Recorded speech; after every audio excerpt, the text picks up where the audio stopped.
Bismillahirrahmanirrahim. Assalamualaikum warahmatullahi wabarakatuh.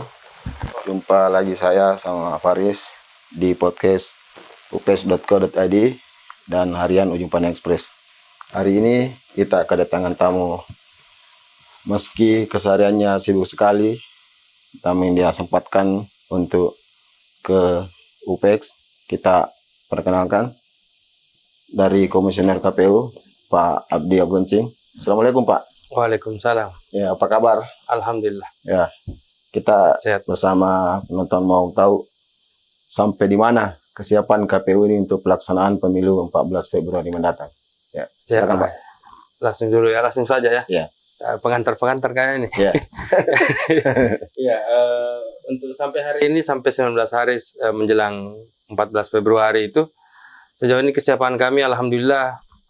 Sekarang ini tadi sementara proses BIMTEK untuk KPPS, kemarin kita sudah lakukan pelantikan KPPS, Ya. karena mereka yang akan bertugas sebagai petugas di KPPS nanti, dan sekarang kita sudah mulai melakukan pembimbingan teknis supaya ketika nanti masih di Februari itu sudah kita mulai salurkan pemberitahuan kepada seluruh pemilih. Itu yang untuk TPS-nya, supaya ini. Kemudian untuk dari sisi logistik, ya sementara sejauh ini sudah hampir sedikit lagi rampung, sisa beberapa surat suara di beberapa dapil yang belum rampung dalam proses sortir dan pelipatan. Ya, ini terkait logistik Pak. Ini sudah sampai di mana ini? Ya, kalau logistik itu saya lihat datanya dulu ya, saya sambil lihat data. Untuk presiden sudah 100%, sudah 100% sudah terpenuhi. Kemudian untuk DPR RI itu sudah 98%, yang tersisa yang kemarin yang belum sementara proses sorlit. Kemudian DPD itu juga sudah 100%, bahkan sudah lengkap dengan cadangannya. Kemudian untuk DPRD provinsi ini baru 83%. Kemarin kita sudah terima lagi berapa 1.160, kemudian kemarinnya itu kita terima 90.000 lagi untuk surat suara, dan dipastikan sudah mencukupi surat suara untuk DPRD provinsi itu untuk dapil 1. Untuk dapil 2 sudah melebihi ya, sudah lebih dari cukup, karena sudah lebih dari 100% beserta dengan cadangannya. Untuk surat suara DPRD kabupaten kota itu dapil 1 sudah 100%, untuk dapil 2 sudah 98%, dapil 3 sudah 100%, kemudian yang lain 99%. Jadi sementara proses yang ini saja. Proses kalau kita kalkulasi sebenarnya hampir surat suara ini sudah lebih dari 90% secara keseluruhan sudah kami terima, dan sementara proses. Artinya KPU Makassar sudah siap sekali nih Pak. Iya, kami sudah sangat siap untuk menghadapi pemilu di 14 Februari. Terkait personilnya di bawah Pak, yang bertugas di bawah. Untuk personil kan seperti yang saya katakan tadi, bahwa sekarang sementara kita proses BIMTEK, karena KPPS pun sudah kita lantik kemarin. Prosesnya kita pelantikan kemarin tanggal 25 Januari. Sekarang ini mulai hari ini sampai 31 Januari nanti kita lakukan bimbingan teknis BIMTEK terhadap 28.028 orang KPPS kami yang tersebar di 153 kelurahan dan 15 kecamatan di Kota Makassar.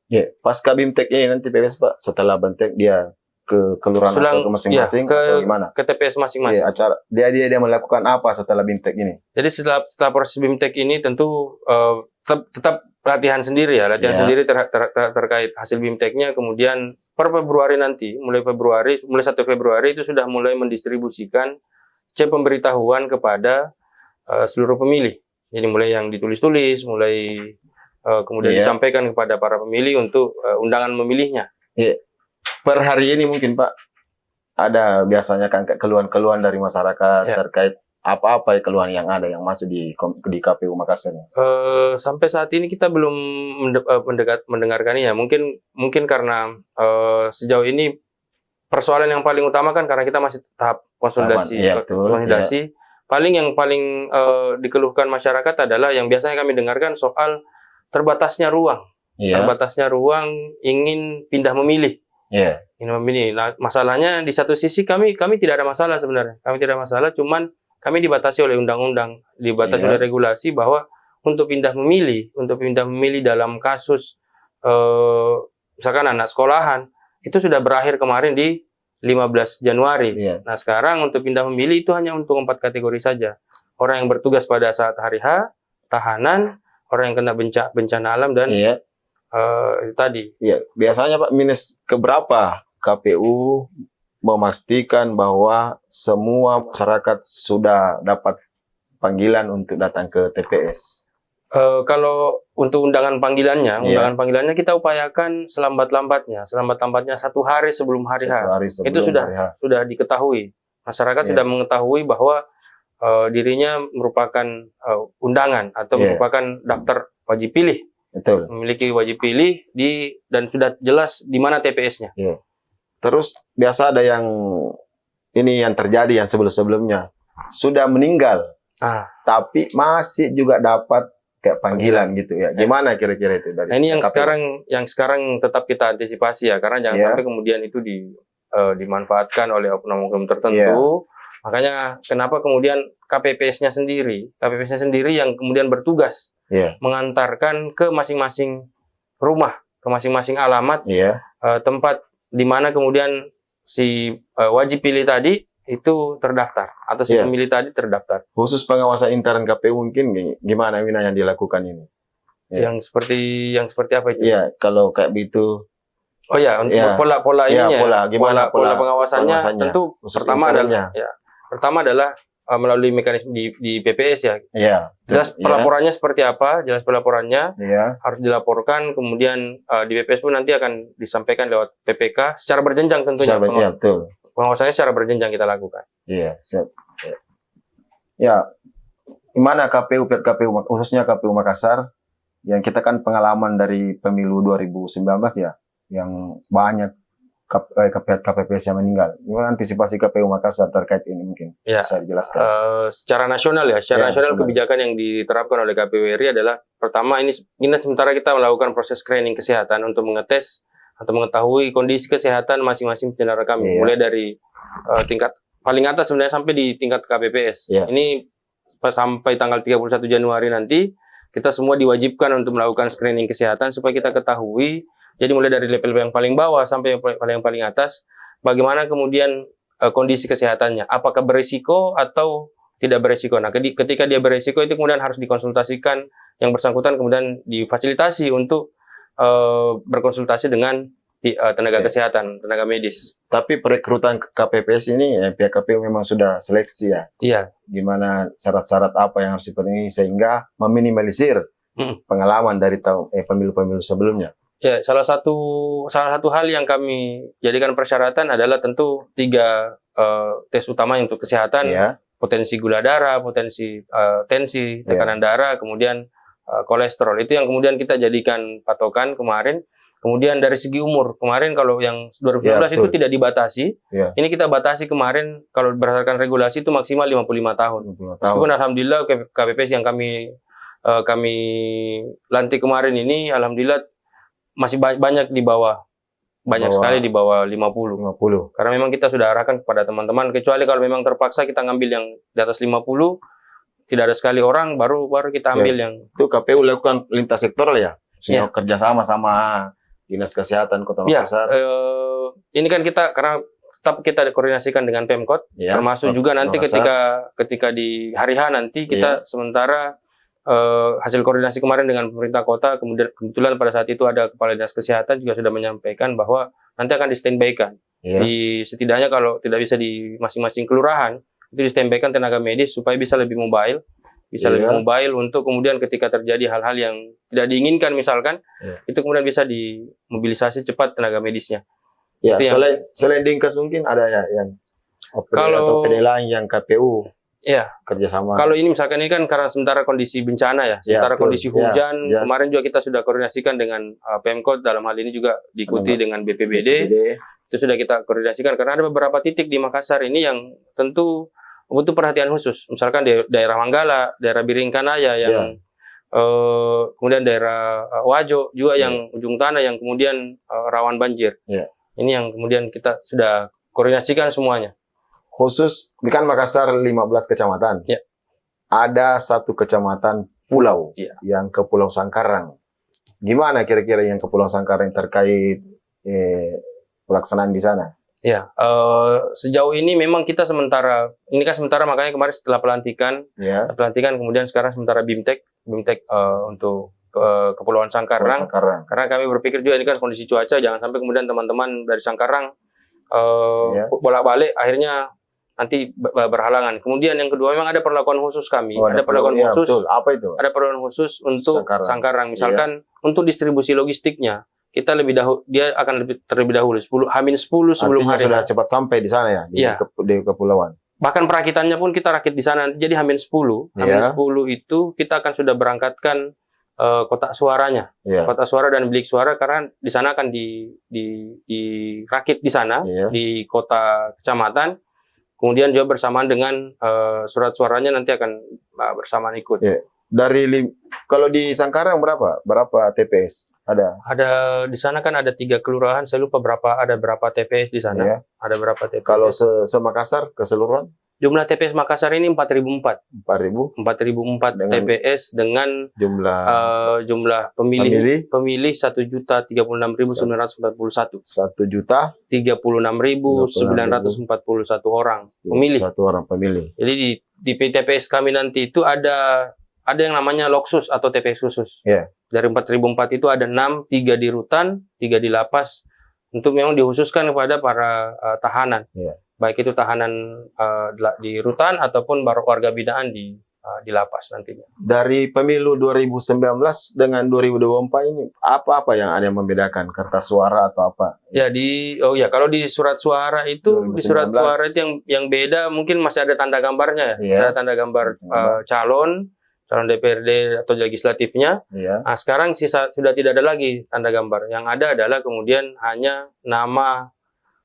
calon. Iya. Nama calon yang bersangkutan yang ada di surat suara. Itu yang mungkin yang membedakan, sehingga masyarakat memang butuh jeli. Siapa tahu misalkan ada mungkin yang mau dilihat namanya mungkin sama, Iya. nanti yang harus diperhatikan jangan sampai kemudian namanya sama dan ternyata yang dipilih kemudian salah. Ini yang bagian dari sosialisasi kami sebenarnya. Iya, Bagian dari bagaimana kemudian masyarakat bisa lebih baik, bisa lebih cermat dalam melakukan pada proses pemilihan nantinya. Makanya juga salah satu yang kita lakukan hari ini, kita akan lakukan simulasi. Simulasi apa itu, Pak? Simulasi pemilihan. Simulasi pemilihan yang insya Allah akan dipusatkan di daerah Biringkanaya, di daerah Pajayang.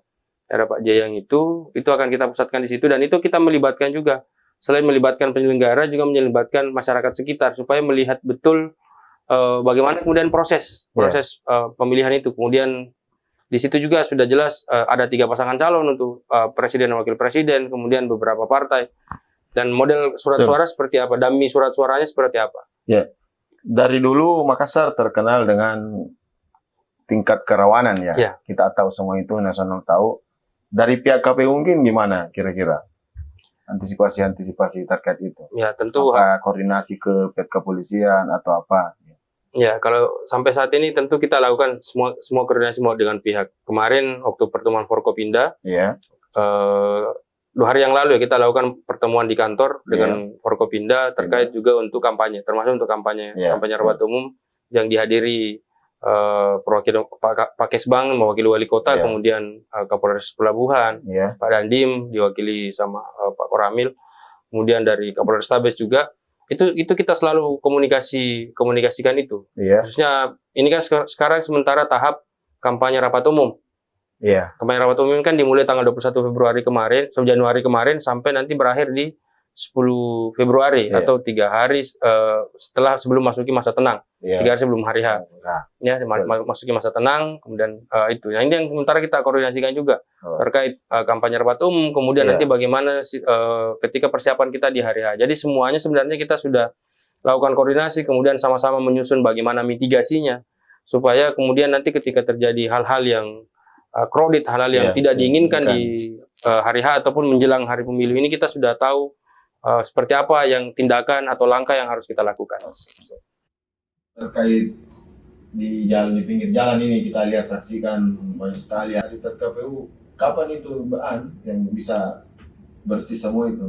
Berapa hari sebelum pelaksanaan?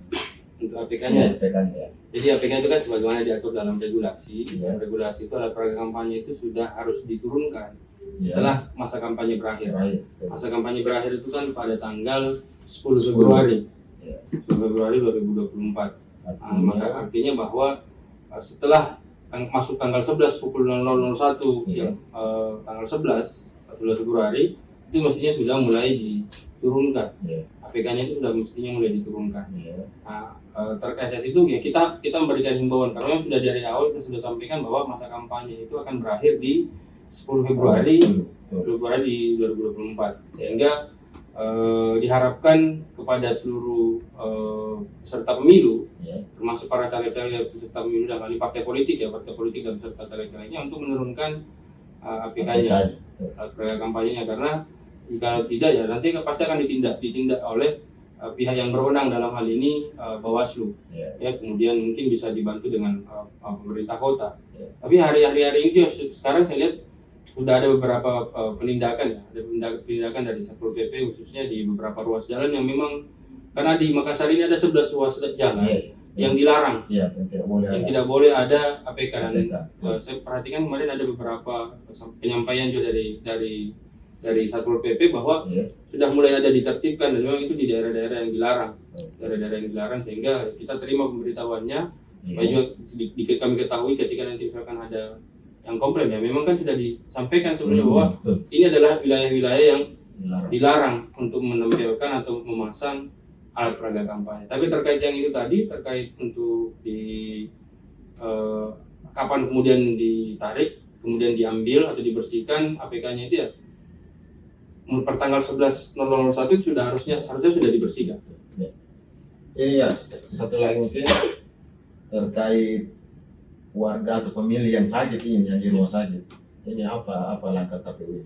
Ya, salah satu yang kemarin yang selama ini yang biasa kita lakukan itu kan kita biasanya adakan yang namanya TPS keliling atau TPS berjalan. Dan itu memang kita khususkan untuk para warga, para wajib pilih yang sedang dirawat di rumah sakit. Artinya pihak KPU mendatangi. Ya, nanti para TPS, para petugas TPS atau dalam hal ini KPU para petugas TPS kami nanti akan mendatangi masing-masing rumah sakit, kemudian kita akan melihat apakah yang bersangkutan memiliki hak pilih atau tidak. Itu pendataan sebelumnya itu dilakukan, pihak rumah sakit menyampaikan ke KPU atau bagaimana? Iya, itu ada koordinasi. Kita lakukan koordinasi, makanya nanti kita juga akan sampaikan kepada teman-teman yang kebetulan TPS-nya berdekatan dengan rumah sakit. Nanti akan kita sampaikan bahwa ada beberapa pemilih yang akan menyampaikan hak pilihnya, dan itu akan kita koordinasikan dengan pihak rumah sakit. Pak Abdi, yang terakhir mungkin sebelum kita akhiri, pesan-pesan mungkin ke masyarakat jelang 14 Februari, apa yang kira-kira kita sampaikan? Yang paling penting sebenarnya jangan lupa semua datang ke TPS 14 Februari. Karena kalau datang ke TPS berarti sama dengan kita sedang berusaha untuk melihat bagaimana kemudian bangsa kita, negara kita lebih baik untuk 5 tahun ke depan. Tapi kalau tidak datang, sama dibilang kita bunuh diri. Kenapa dibilang bunuh diri? Karena orang yang tidak menyalurkan hak pilihnya secara sengaja atau golput sebenarnya sedang melakukan proses bunuh diri. Bunuh diri untuk 5 tahun ke depan. Sehingga ketika ada kebijakan yang lahir, pada dasarnya ketika dia tidak menyalurkan hak pilihnya, dia tidak bisa melakukan atau tidak bisa menuntut hal yang ini, karena memang dia tidak berkontribusi.